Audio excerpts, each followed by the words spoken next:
강력한 남자와 함께 강력 사건의 단서를 풀어보는 시간입니다. 강력반 시작하겠습니다. 국제수사 전문가 김무배 반장님 나오셨습니다. 반장님, 강력한 반장님과 함께 풀어볼 첫 번째 사건부터 만나보시죠. 자, 20대 음료 모텔 살인녀입니다. 연쇄 살인녀예요. 그런데 황당한 일이 벌어지고 있다고 합니다. 무슨 일일까요? 살인 범죄자 미화, 동정론까지. 작성자 B씨. 저 여성의 SNS 너무 슬프다. 그 나이 때 평범한 여성의 모습이다. 마음 터놓을 친구가 있었으면 저런 악마가 되지 않았을 것이다. 라고 동정하는 분. 또 다른 C는 예쁜 건 맞다. 키도 170 정도 되는 것 같고 날씬하다. 몸매도 좋다. 솔직히 예쁘다. 나 같아도 음료수 바로 마신다. 재판부는 외모를 감안해서 무죄 판결하라.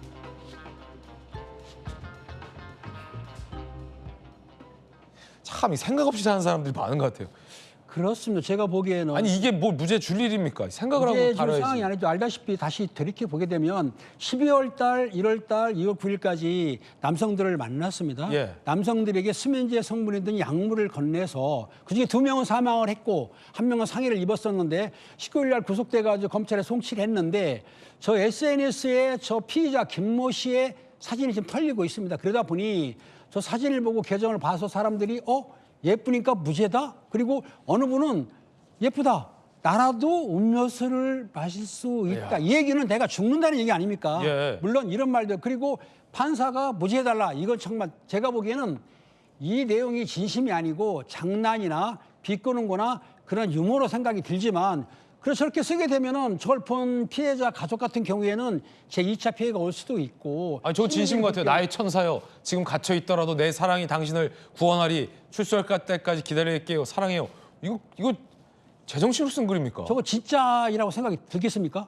그런 사람이 있다고 한다면 문제가 있는 건데 저기 하이브리스트 필리아라고 그래가지고 범죄들한테 매력을 느끼는 거. 있네요. 심리적 그게 있네요. 있습니다. 왜냐하면은 이런 내용이 옛날에 혹시 기억날지 모르지만 신창원이라고 기억나십니까? 알죠. 예, 우리도 고생 많이 했습니다. 그 탈출을 해가지고 돌아다녔는데 신창원이의 팬카페가 생겼다는 거예요. 그 당시에 입었던 무지개 티셔츠. 이게 품절이 됐고. 그거 되게 촌스럽던데. 2022년도인가 20년도인가에 그 이은혜라고 아십니까? 혹시? 알죠. 계곡살인요. 그 여자도 외모를 좀 좋게 평가하면서 팬카페가 생긴 적이 있는데 야, 이번 같은 아니죠. 경우에도 시대적으로 인스타그램에서 저렇게 나오면서 피의자, 즉 살인범을 저렇게 미워하는 거는 문제가 있는 것이죠. 아니 이거 유가족들에게 얼마나 대못을 박습니까? 이거 2차 가해예요 다.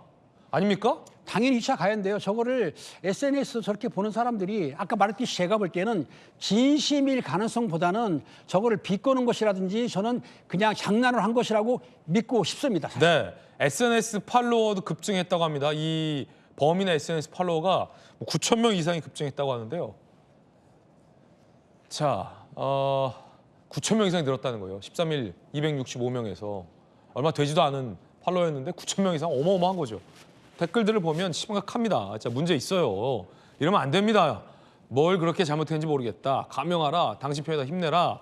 전문가들 사이에서는 이런 흉악범에게 이성으로서 매력을 느끼고 동조하는 증상이 있다고 해요. 심리학적으로 하이브리스토필리아, 증후군 현상이다.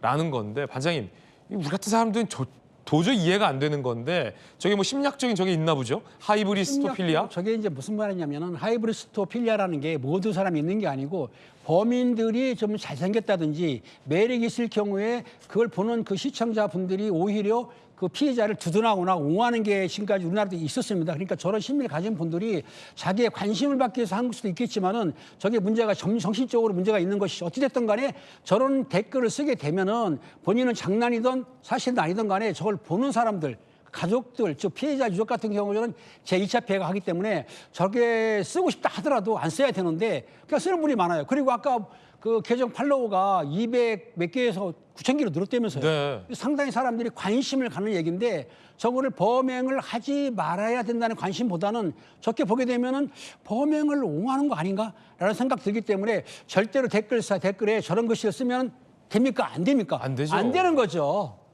절대 안 된다는 겁니다. 자, 신상이 털렸다. 이것도 말이 많습니다. 이른바 사적제재 논란도 등장했어요.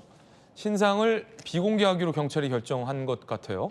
이것도 지금 논란인데 언제든지 좀 바뀔 수가 있는지도 좀 궁금하고요. 그러자 이렇게 신상 공개라는 사적 제재로 이어지는 건 아니냐라는 건데 지금 연쇄살인 혐의를 적용했는데도 경찰이 신상을 공개하지 않는 이유는 선뜻 이해되진 않는데요, 반장님.